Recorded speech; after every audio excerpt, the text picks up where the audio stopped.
el ingeniero Luis Cáceres, responsable, uno de los equipos de investigadores peruanos, que esta semana nos ha presentado una buena noticia, han fabricado una varilla de soldadura con residuos industriales. Ingeniero, en principio, buenos días, ¿cómo estás? Felicitaciones por este avance. Gracias. Hay mucha creatividad en los peruanos y eso siempre se ha destacado. ¿Cuánto tiempo les tomó elaborar y ensayos y todo para obtener esta varilla de soldadura casi ecológica? Mira, realmente este trabajo se inició, por ejemplo, se hicieron las primeras pasos, por ejemplo, en Europa. Un trabajo que no se culminó, por ejemplo, esto se hizo en Alemania, porque ellos estaban teniendo una problemática cada vez más que inicialmente no lo habían percibido. Y resulta que las siderúrgicas, las que producen los fierros de construcción, los alambres, las planchas de acero, los perfiles, tubos, etcétera, ¿ya? Entonces, cuando ellos están fabricando el acero, cuando es vaciado en le llaman ellos en palanquillas, unos bloques cuadrados de unos de 6, 12 hasta 18 metros de largo, dentro del mismo proceso de fabricación se generan estos óxidos. Son unos óxidos que protegen el material para que no se siga oxidando, sino es un protector. Pero cuando tú lo vas transformando, lo vas procesando, ese óxido se va retirando o cayendo dentro del material, y normalmente el porcentaje de óxido está alrededor entre 1 y 2% del peso por cada kilo de acero que ellos fabrican. Entonces, justo estábamos de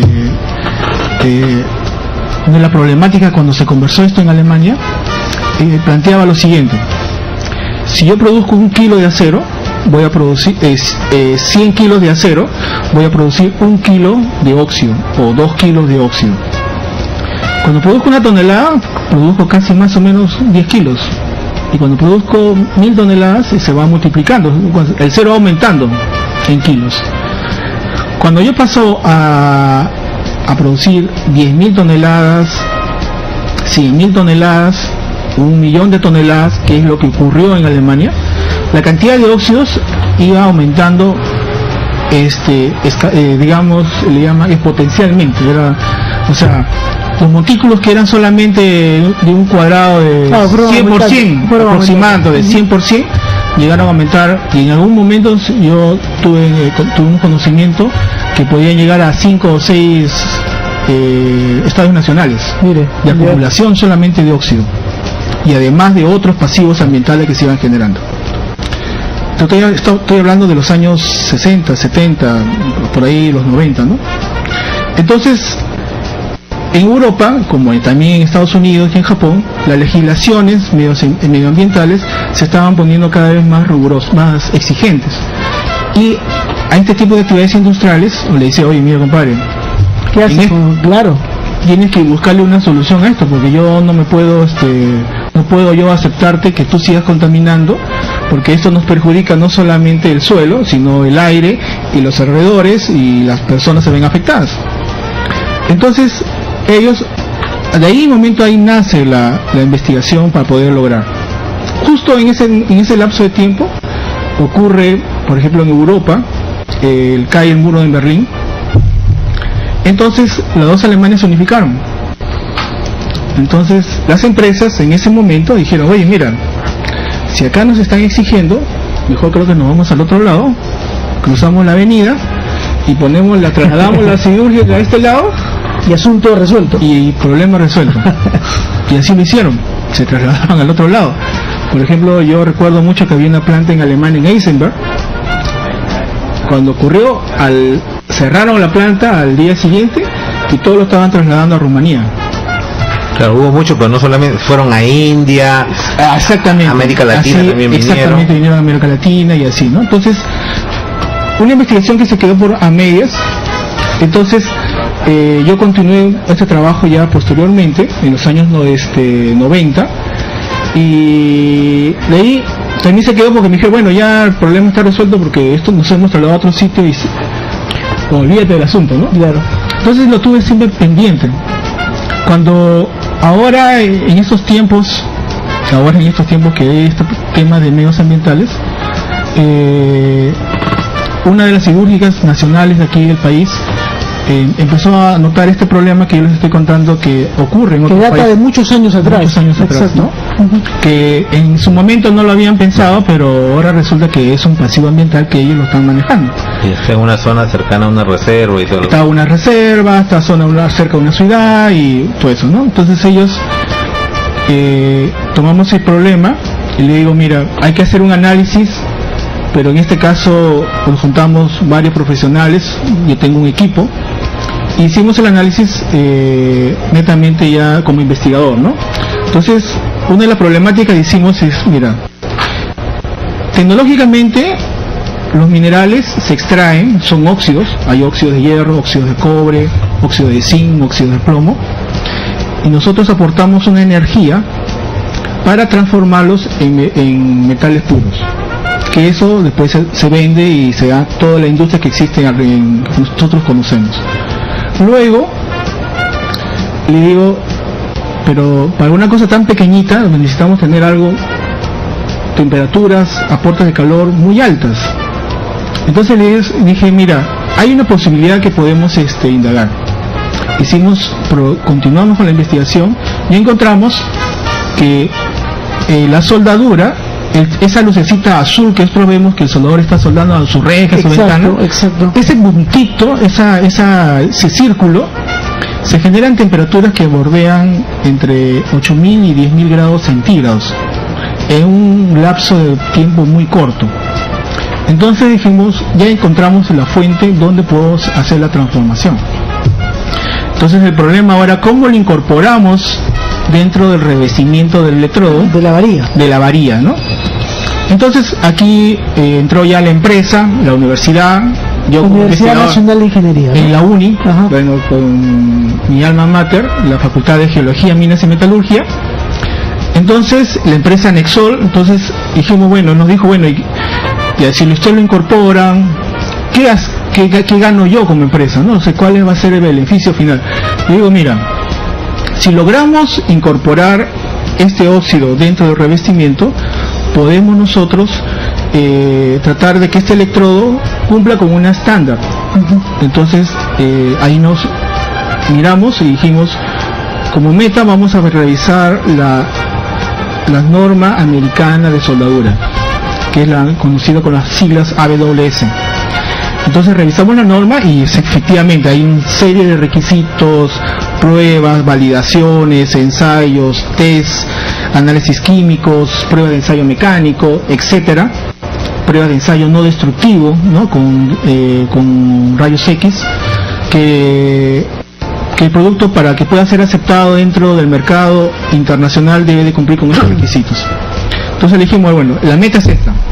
Entonces al inicio del proyecto, cuando se inició este proyecto, que lo hicimos en alrededor de casi 18 meses, ellos me dijeron, pucha, ustedes han puesto un techo muy alto, ¿no? Son muy optimistas. Le digo, sí se puede, le digo, solamente hay que, como dicen, sentarse, estudiar y hacer las pruebas que correspondan, ¿no? Entonces, junto con la universidad, el grupo de Nexol, formamos el equipo. FINSIT, en este caso, que es del programa de FINSIT, nos apoyó en este proyecto, ya en los desembolsos económicos. FINSIT es un fondo del Estado, ¿no es cierto? Un fondo del Estado. Entonces el FINSIT nos dio el apoyo económico que nosotros necesitábamos, porque había que invertir bastante, ¿no? La empresa también aportó lo suyo. En el camino hicimos todas las tests.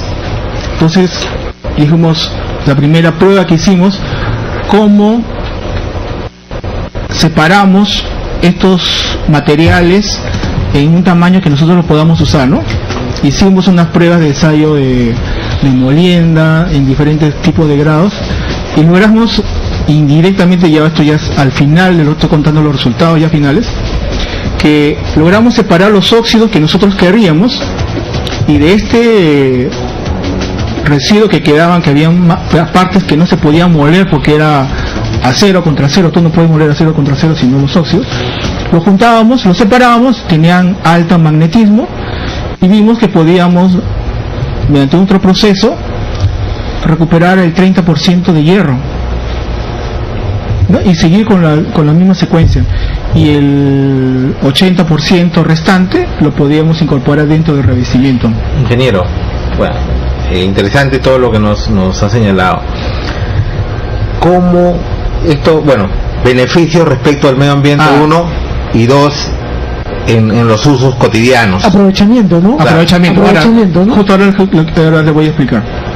Cuando nosotros incorporamos en el revestimiento del electrodo este óxido que está así acumulado, ya previamente tratado, consumimos un pasivo ambiental que lo tiene la siderúrgica, que no sabe exactamente qué hacer, ¿no? Entonces, nosotros más o menos incorporamos alrededor entre 5 y 20% del total del peso, dependiendo del tipo de electrodo que se quiere fabricar, ¿no? Si es un electrodo celulósico, rutílico o de hierro en polvo, ¿no? Es uno. Lo segundo es qué aplicaciones va a tener este producto. Por ejemplo, para lo que son todo lo que es carpintería metálica, cerrajería, todo lo que hacen las puertas y las ventanas que nosotros vemos en los alrededores de la casa. Una. Segundo, para construcción de, por ejemplo, de techos, tijerales, todas esas cosas, estructuras pesadas, ¿no? Con las características que tiene el producto aprobado, justo queremos hacer unas pruebas complementarias. Podría ser empleado para fabricación de lo que son embarcaciones navales. Ya estamos hablando de temas industriales, ¿cierto? Exactamente, ¿no? Entonces esa sería una meta bastante alta, y creo que nosotros podemos, junto con todo el equipo, podemos lograrlo, ¿no? Porque la primera etapa es el tema medioambiental. Y por supuesto que también hay otro que son los humos. Con este producto hemos logrado reducir entre un 10 o un 20% la cantidad de humos. Porque el soldador, producto del contacto cuando está soldando, genera humos. Exacto. Y cuando está en lugares confinados, el soldador aspira esos humos. Sí, pues, eso es cierto. Y esos humos tienen elementos pesados, tienen silicio, tienen cromo, tienen manganeso, otros elementos que son nocivos, ¿no? A la salud. Entonces hemos logrado reducir. Entonces tiene algunas ventajas ambientales, pero también cumple con que apuntamos a una exigencia, ¿no? Qué bueno. Y otra cosa, veía acá que hay una reducción casi del 30% en los costos de las varillas. También, ¿no? Sí, también tiene eso, refleja un costo, porque normalmente nosotros, justo cuando conversamos con la gente de la UNI y con la empresa, ellos nos preguntaban, bueno, le digo, mira, normalmente estos productos todos son importados, todos vienen del exterior. El acero lo fabricamos acá localmente, en el país. Este óxido no tenemos que traerlo porque normalmente se trae de Europa, viene de Inglaterra o viene de Alemania. Le digo, ya no lo tienes por qué importar si no lo incorporamos con el óxido que está acá. Además, le digo, le estamos dando un valor agregado, porque en vez de traer un producto importado desde el otro lado del mundo o de otro país, lo estamos haciendo acá de acuerdo a las necesidades de nuestro mercado. Exacto. Porque si no, nosotros tenemos que adaptarnos a lo del mercado del exterior, y la idea no es esa, ¿no? Exacto. Bien, vamos a terminar ya la entrevista y con el doctor Luis Alvarado. ¿Usted tenía algo importante que indicarnos también esta mañana? Sí, complementar la información de nuestro informe defensorial. Es importante para este año. El informe del todo el 2012 constituye una primera etapa. Para este año nuestra supervisión está enfocada más en los gobiernos regionales, siendo uno de los principales actores para el tema de formalización, ¿no? Pues vamos a emitir en este año un segundo informe sobre. ¿Para cuándo? Está previsto para este año, para el último trimestre, ¿no? El último trimestre. Sí. En ese sentido, ese informe va a arrojar toda la gestión que vienen realizando los gobiernos regionales en el tema de formalización y fiscalización. Y esperamos pues que vamos a dar seguimiento a este tema, porque es muy importante dentro del Estado que se pueda continuar, que no se pueda disminuir la intensidad y la participación que está teniendo el Estado, porque hay plazos para cada requisito en la formalización que vencen pues en octubre de este año aproximadamente, y todo el proceso en sí culmina pues en el mes de abril del 2014. En ese sentido hay Es importante que haya compromiso de parte de los propios mineros en formalizarse y del Estado de continuar, de gestionar y de establecer los recursos, como he señalado, importantes para que puedan desarrollarse, y sobre todo a nivel regional, que es muy importante porque son los directamente involucrados en el proceso de formalización. Bien, gracias. Tuvimos